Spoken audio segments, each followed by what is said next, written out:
They, why am I letting that do this for you? That's what I'm doing. He can't stop me. You know what I'm saying? We won that game. 35 to 21. For the ball field interception. Yeah. But you still got to wonder touches because, like, all right, do we do a group bid? Do we do a, you know, bring the house? I don't know. It's just Yeah. It's too much. Yeah, look, you know what, like corporate, third, man, that's all. Yep. You know, and then get exotic with some blitzes and some stuff and stuff like that. That's what I said. That's it. You can recover it. Like you said, go to the league, switch road for linebackers. You can go to a too, you know what I'm saying? You could send Walker Will and run a strong option.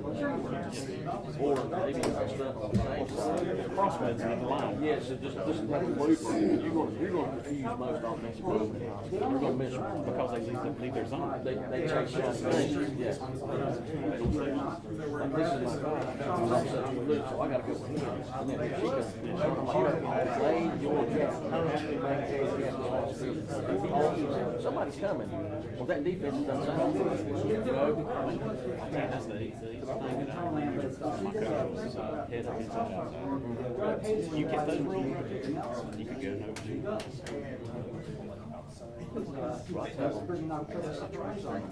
Especially, I like gaps. I think it gives us better things. You said that everybody around the courthouse too. And I tell them, this is your rules. Gap, down, back, right? So if you got a guy in the inside gap, you're blocking the ball. If you got a guy down, you're going to jump and straight down. Just pretty much. It is. It's just different way of saying it.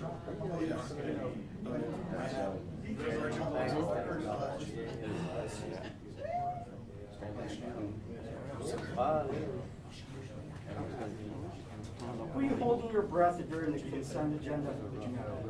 No. He's on the spectrum. Really? It was never in doubt?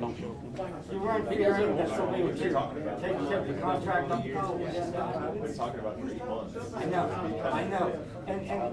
And it is such a modest contract. I mean, you need 18 months. And I've been in there with I'll tell you what we do. RPO. I appreciate that. it would have been worth my 50%. I appreciate I'll run power. Do what? With a lock concept on the play side, the quarterback makes the decision. Right. So look, if the linebacker comes up to play run, I'm gonna go right behind his ear. If he stays back, I'm gonna. Yeah, that's irrelevant. That thing come down, you pull that. But you're taking one play, make it. Good morning, everybody. Let's go ahead and get started. Welcome to the Alamance County Sheriff's Office. Today, Sheriff Johnson and Burlington Police Chief Alan Baylog will discuss seized weapons, the types of weapons that our agencies are dealing with. Joining us also today, we have Jason Walsh from the ATF office in Greensboro. He's the resident agent in charge there. Jason, thank you for joining us today. A quick note, when our presentation ends today, we will open up the floor for questions, so if you hold your questions until then. If you'd like to get individual interviews, ask me so that I can coordinate the speakers. Lastly, I'm going to email the presentation that you're going to see today if you all need digital photos, so I'll send those to you. So thank you so much again for joining us today, and at this time let me present Sheriff Terry Johnson. Thank you. Welcome to Alamance County Sheriff's Office. We're here today with our partners, Burlington Police Department, Bureau of Alcohol and Tobacco and Firearms. In our society today, we're seeing a lot of gun-related violence. And we have partnered with Burlington Police Department and ATF to try to curb some of that and keep it out of Alamance County. However, we have not been able to keep all of it out, but we're going to continue to work hand in hand with our partners to see this is done. And to, we look back at the crime that's going on. When we changed the age of juvenile delinquency from 16 to 18, I knew that we were going to have a problem. Because what is happening now, a lot of our gangbangers, our cartels, are using these younger generation people to commit their crimes because they know as a juvenile, most of the time they only get a slap on the hand. I hope down the road that our legislature will change some of that. But until they do, we're going to continue to work and make things happen here to protect the citizens of Alamance County. And what I would like to do at this time is just show you some of the work that our task force with ATF and Burlington has done. I will show you the county's part, and then Chief Baylog will talk to you about Burlington's what's happened and what's going on in Burlington and how they're addressing those issues. So let's get started.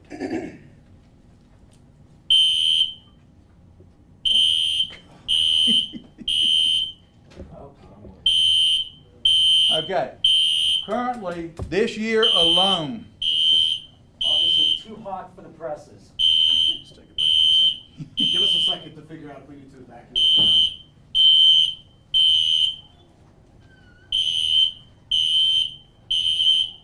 This is what happens when you make such a smoking hot announcement. it is, man.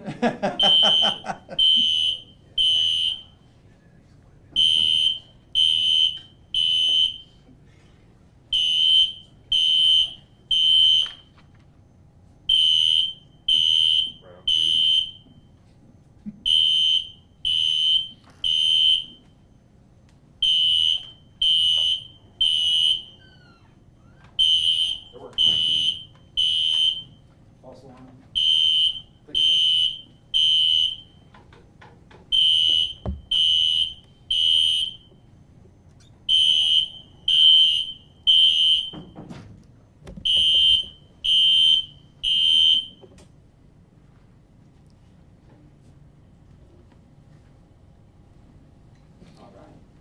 Y'all ready to get started now?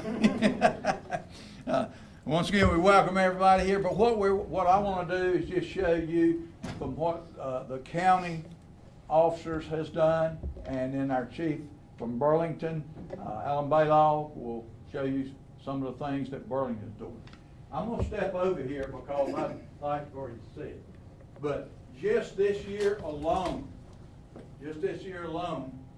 we have seized over 194 firearms. Of those, 22 were shotguns, 28 were rifles, and 144 were pistols. And these have been taken off of juveniles involved in shootings, drug dealers, and convicted felons.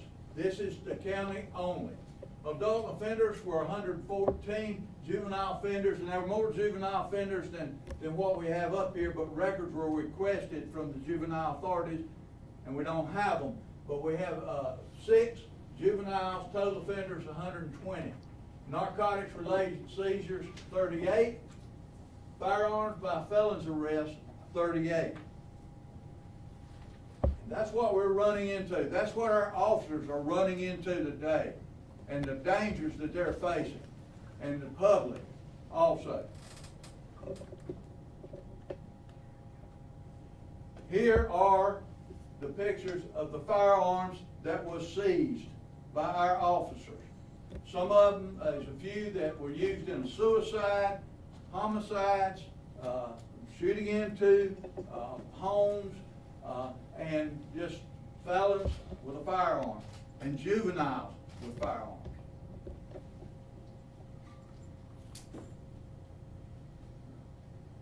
Okay, here's something that we found too. These are switches that go on pistols that actually makes that firearm fully automatic. We call it a machine gun addition or conversion to that. Now, this is one of our agents that was shooting this gun, sitting right, our officers right here, firing and showing you a demonstration of what those conversions on those firearms can do.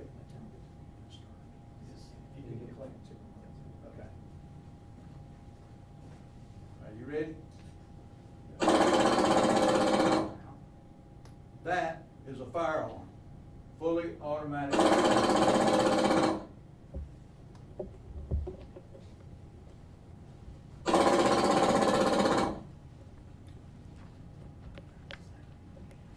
These are very dangerous weapons for our officers and for the public. And we need to get these off the street. And we need help from our local citizens to point us in directions of what some of these actions are taking place. Okay, here are some of our suspects that have been arrested for various charges with these firearms. That each one of you has been given a booklet, I think, with all these photographs in it. Some of them you'll see is blacked out. That would either be a juvenile or possibly a person that we took a weapon from and that was suicide that occurred. But a ton of these. And I want to walk over here again and just think. Possession of firearm by felon and possession of firearm by felon. This guy's been charged twice. Possession of firearm by felon. Apparently he didn't learn the first time. These are the type of individuals we're having to deal with. We found, firearm, that's what that stands for. No charges were filed. We have some of these charges that were filed on a citation, possession, unlawful possession that was not booked in jail. And you'll see, like right here, carrying a concealed gun. That person was not photographed. The reason that person was not photographed because a citation was issued in that particular case. So, pointing a gun, attempt to discharge firearm, and occupied dwelling. All of these are very, very serious cases that our task force and ATF has been dealing with. And it's not, at this point, not getting a whole lot better. And we have got to step up, and that's why we're working together to try to see this and make the public aware of what's going on in their county. There's neighborhoods where we have picked that a lot of these instances are occurring, and we are going to come after these individuals. We already are, but just show you some of them as we go through.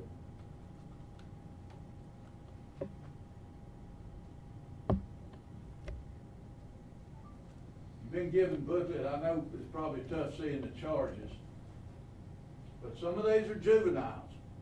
And these juveniles are being used to do the dirty work of the gangs and some of the cartels here in the county. Then officers assaulted in some of these also.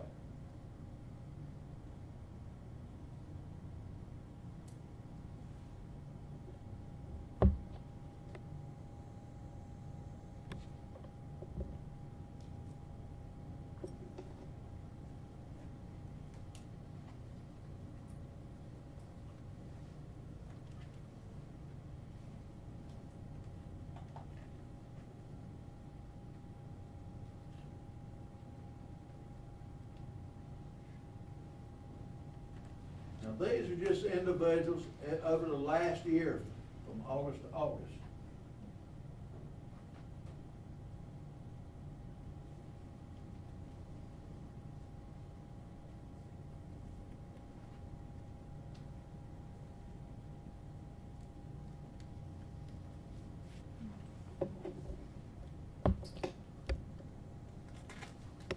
A lot of people.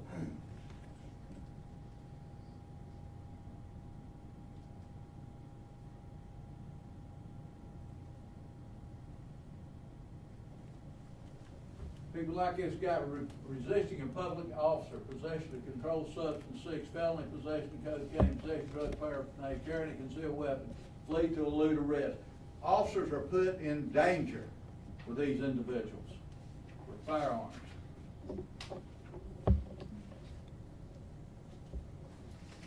Right now, folks, we have a problem. And we are going to have to address these issues, and we need the communities to help us address those issues. And we're going to work together to make this happen here in Alamance County. I do not want us to get like some of the other cities in North Carolina with this violence. That's why we're holding this particular press conference, showing you what we're doing. And at this time, I'm going to turn it over to Chief Alan Baylog of the Burlington Police Department, our counterpart.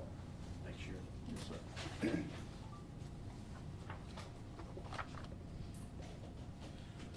Thank you, Sheriff. Good morning, everyone. My name is Alan Baylog. I'm the Chief of Police for the City of Burlington.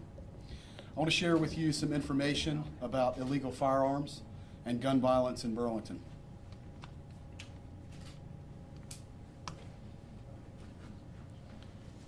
To start with a bit of good news, murders in Burlington by firearm are down 66% so far this year, and were last year. While one is still too many, public safety in our city has greatly improved. In Burlington, like other communities, there are a very small number of people who are willing to use a firearm to shoot another person, and we are precisely focused on dealing with these shooters. We do have an ongoing concern about juveniles being more frequently involved in these types of crimes, not only as offenders, but more tragically as victims. One of the primary reasons that murders have been reduced is our department's focus on preventing violence by finding illegal firearms and arresting those people who possess them. Excuse me. It is always better to seize an illegal firearm before it's been used to kill someone than to investigate another murder. Our officers are working with the community every day to prevent violence. They are heroically confronting armed offenders and routinely seizing illegal firearms. They are putting themselves in danger to protect the public. As a community, we must continue to work together, particularly in the neighborhoods most impacted by firearm violence, and support our officers as they do dangerous work. As you can see from the sheriff's statistics and from those specific to Burlington, there are a lot of illegal firearms being seized by our officers. One of the more important things to share today is that there's been an escalation in the type of firearms being seized by police officers in Burlington and across Alamance County. Officers are now routinely seizing rifle caliber pistols, ghost guns, pistols with high capacity magazines, and fully automatic handguns. Our officers are told consistently by offenders that they prefer compact, high caliber weapons with high capacity magazines because they are most effective for the type of violence that they commit. Some of the juvenile offenders that we deal with also consider a firearm to be an accessory to their clothing attire, like shoes or a hat. These situations, these types of weapons increase the dangers of every shooting and the likelihood of death, as well as the chance that bystanders will be injured or killed.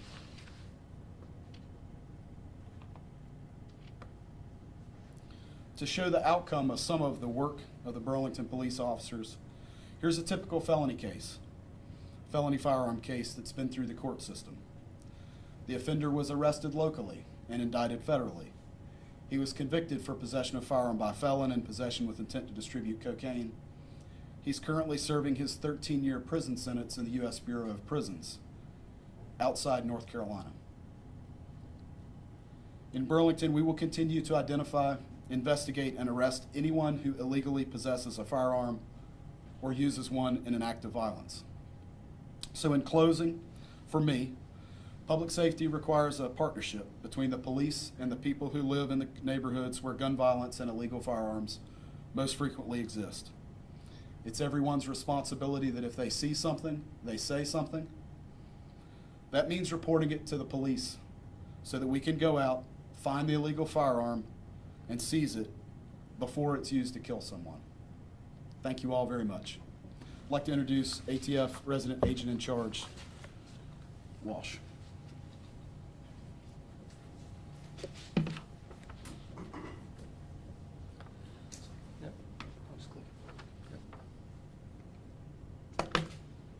Good afternoon, good morning. My name is Jason Walsh. I'm the ATF Resident Agent in Charge. I'd like to start by thanking the Sheriff and the Chief for having us here today.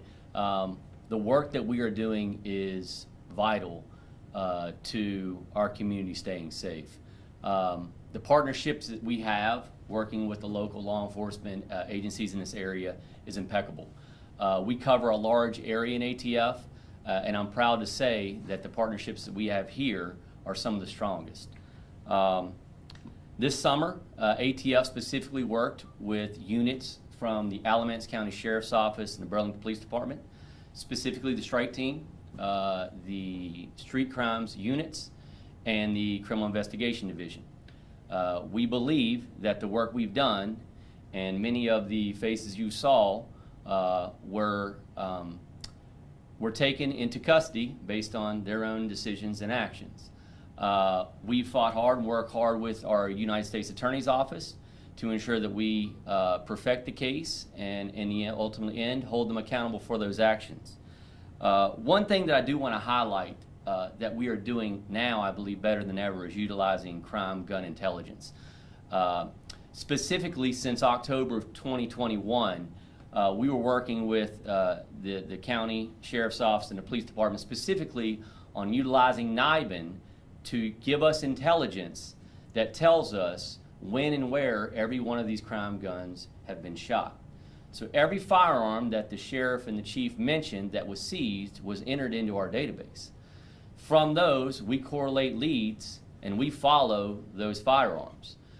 We have a team of excellent investigators that work with their departments every day, day in and day out, to try to combat the violent crime. I'll say this, in this county, violence, firearm-related crime will not work. We have worked hard over the past 12 months specifically to try to continue to address and utilize this intelligence. What we're seeing, 75% of the time with the crime guns that are being seized have multi-jurisdictional leads, which means this is an approach that ATF has taken to go beyond jurisdictional limits. So if you decide to come into Alamance County, into Burlington City and use a firearm, travel to Greensboro, travel to Winston, travel to High Point, travel to Virginia, we will find you. Our database is vast, our intelligence is long, and the investigators that we have working together work together every single day to combat this crime. So we want to thank the community for all their help. We thank them for their support, and more so, we ask those that decide, before they make the decision to use a firearm in a violent crime, to think twice. Thank you for your time. We'll now open it up for any questions that the media may have of our officers.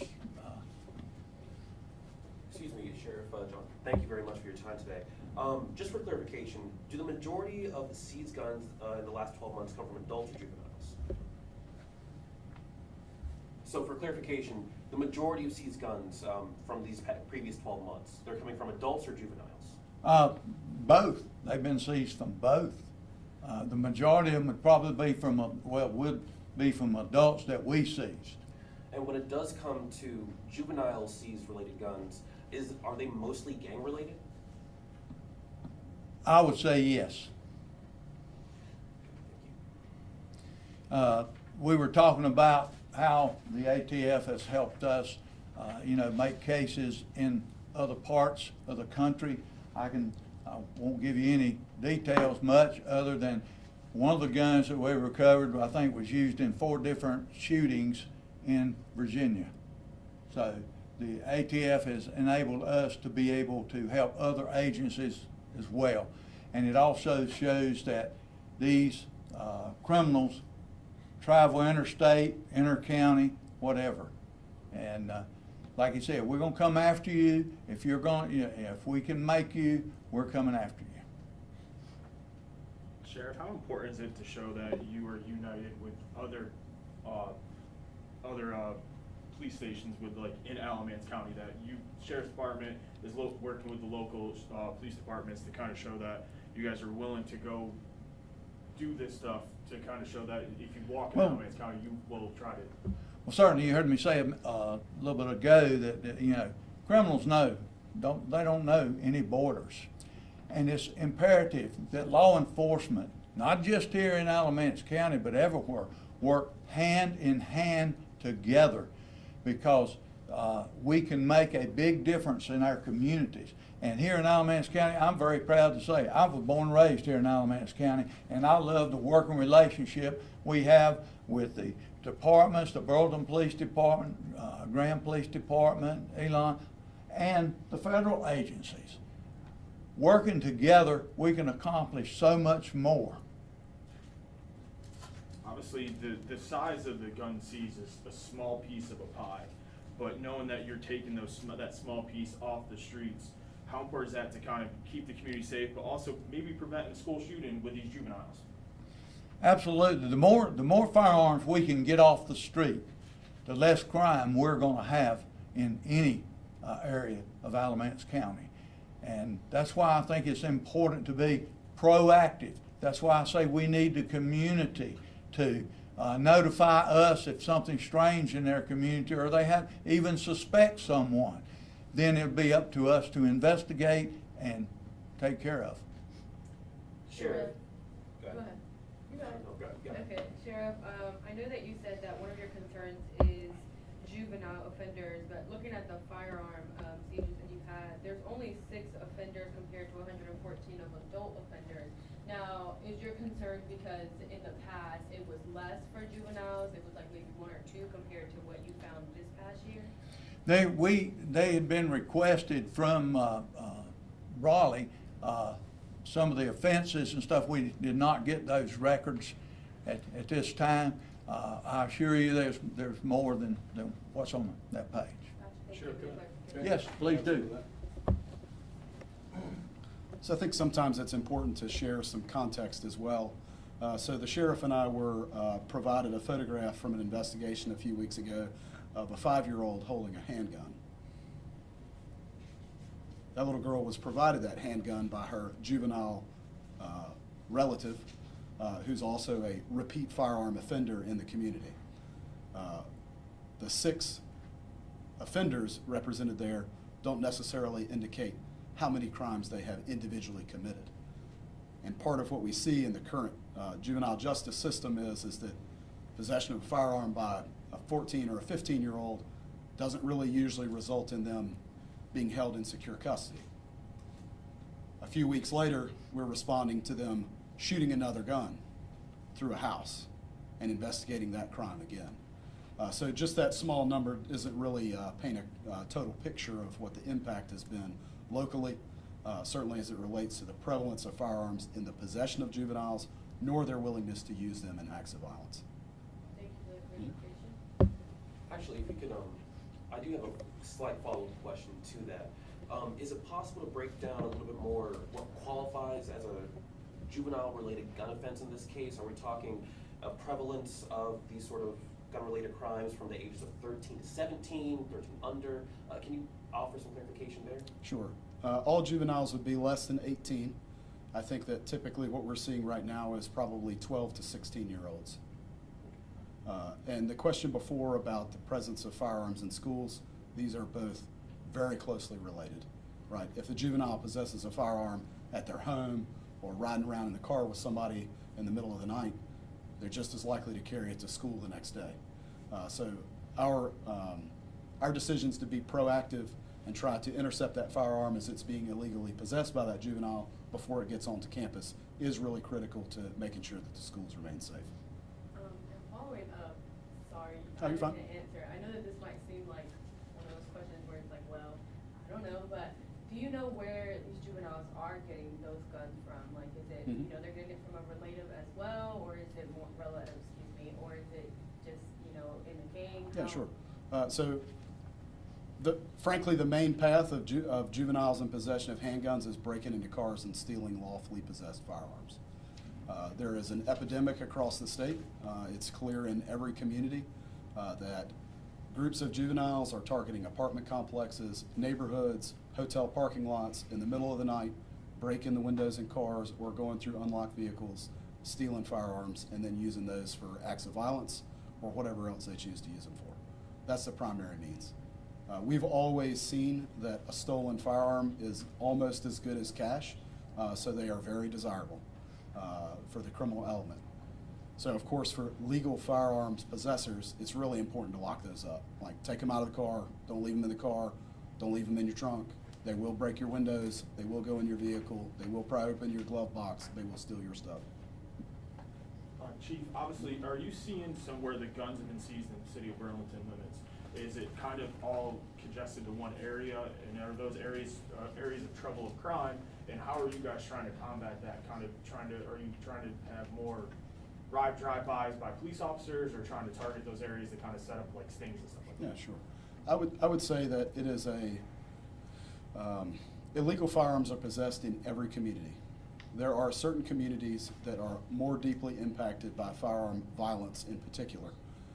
We in the city, and I know this from the sheriff as well, we take great pride in working with the communities most impacted by gun violence. Because when we go into those neighborhoods, when we go into those apartment complexes and we look around, there's 100 kids, right? They're all there trying to grow up, get an education, live their lives, and be happy. We partner with the people in those communities, taking their complaints, their very specific information about who has illegal guns, who's trafficking drugs, who's running in criminal street gangs, and deal with them specifically and precisely, right? We don't want to negatively impact a whole neighborhood. We want to deal with the criminal element specifically.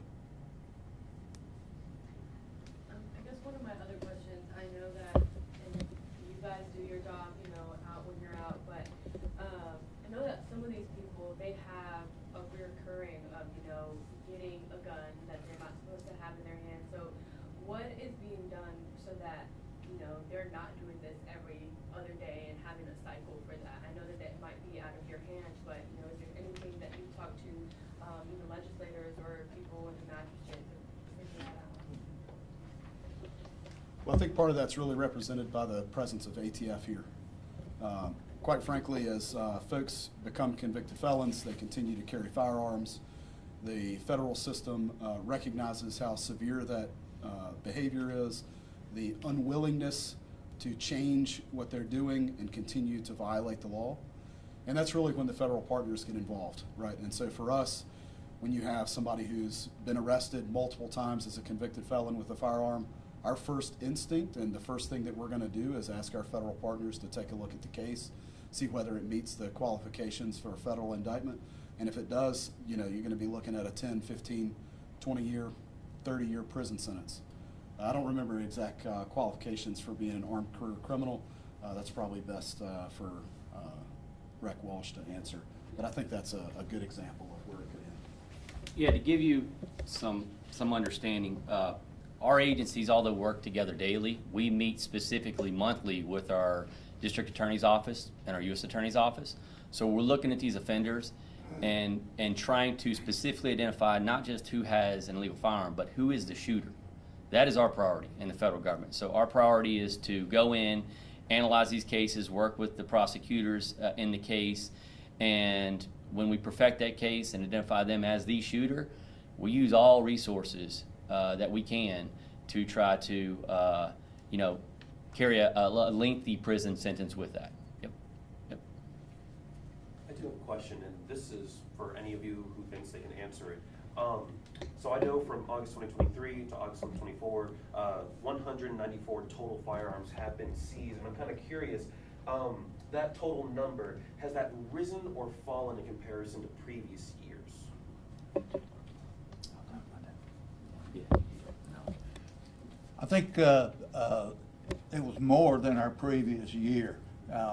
We started focusing on these offenders because of the violence looked to be increasing, and teaming up with ATF and Burlington, us working together, we went after harder than what we had before because the violence was increasing. And it, you know, right now I think we're looking fairly decent as far as the violence is cutting the violence. So, and it's going to be important because we are going to continue to go after these individuals that are destroying our neighborhoods and our youth. I can add to that. I can speak to that regionally as well. We have seen an increase regionally in the seizure of crime guns. specifically the item that was mentioned, machine gun conversion devices. The seizure rate for those devices have went up substantially.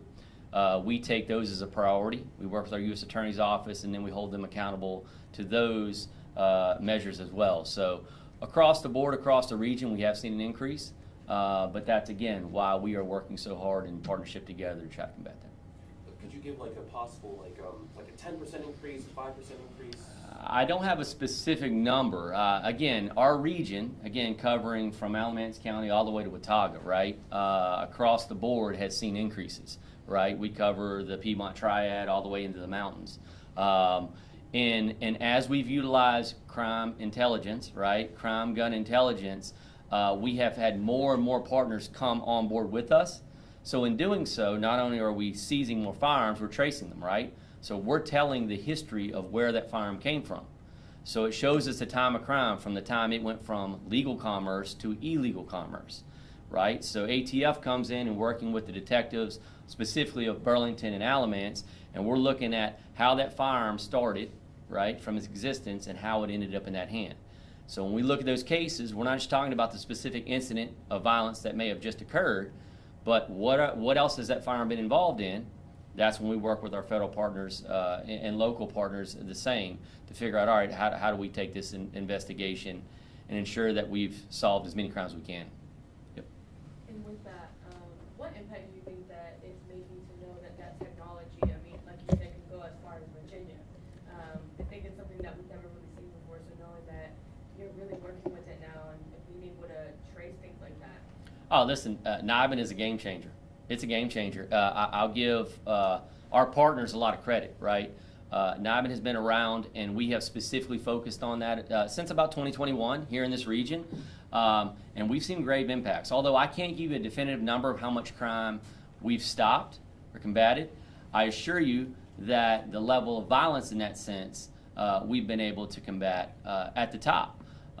Because again, we're working smarter and harder, right? We're not just looking at any gun that comes across the street. We're looking at those that are on the street causing the most violence, working with their detectives, with their strike team, with their CID folks, with everyone on a monthly basis to decide in unison, this is the case that we've got to spend our resources on.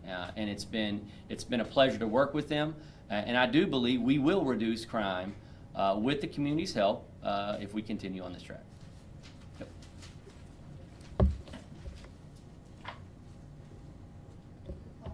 One maybe for the sheriff.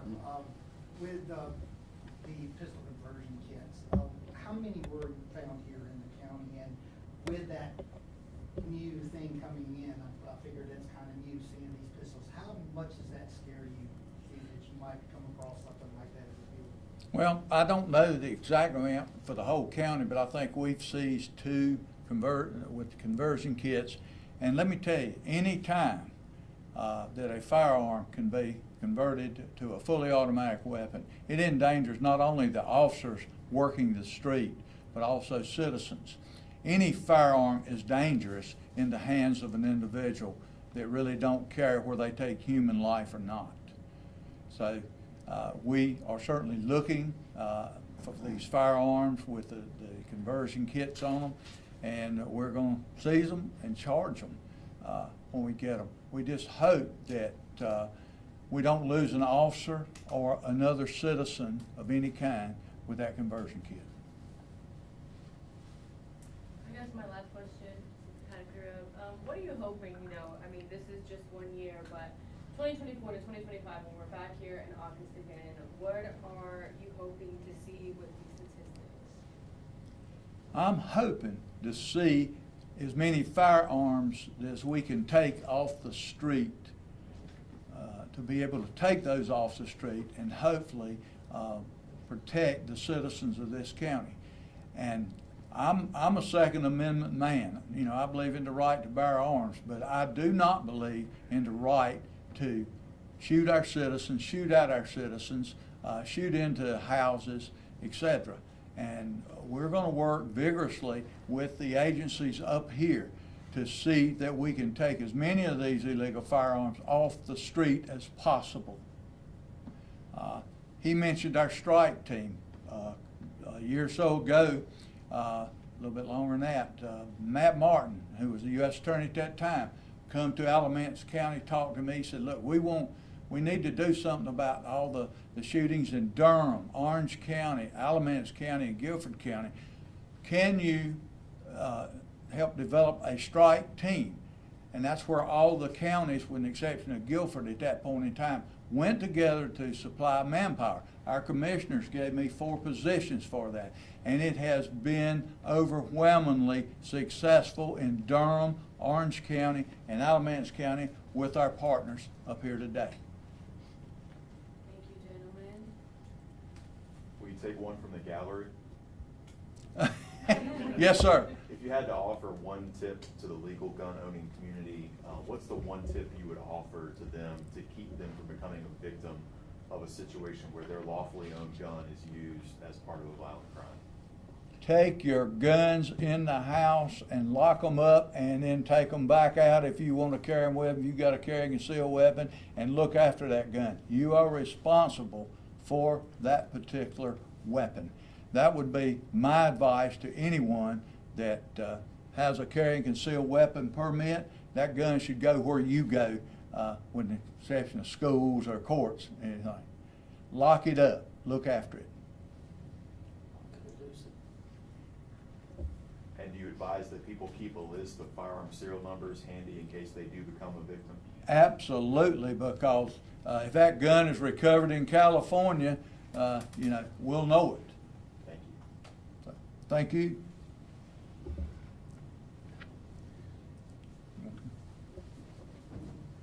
Okay, thank you all for being here. Also, we'd like to recognize the command staff from the Burlington Police Department, the command staff from the Alamance County Sheriff's Office, our representatives from Alamance County Government, and the task force officers that are with us today. Thank you all so very much for coming. Now, if you need individual interviews, we can set those up for you. Okay, thank you all.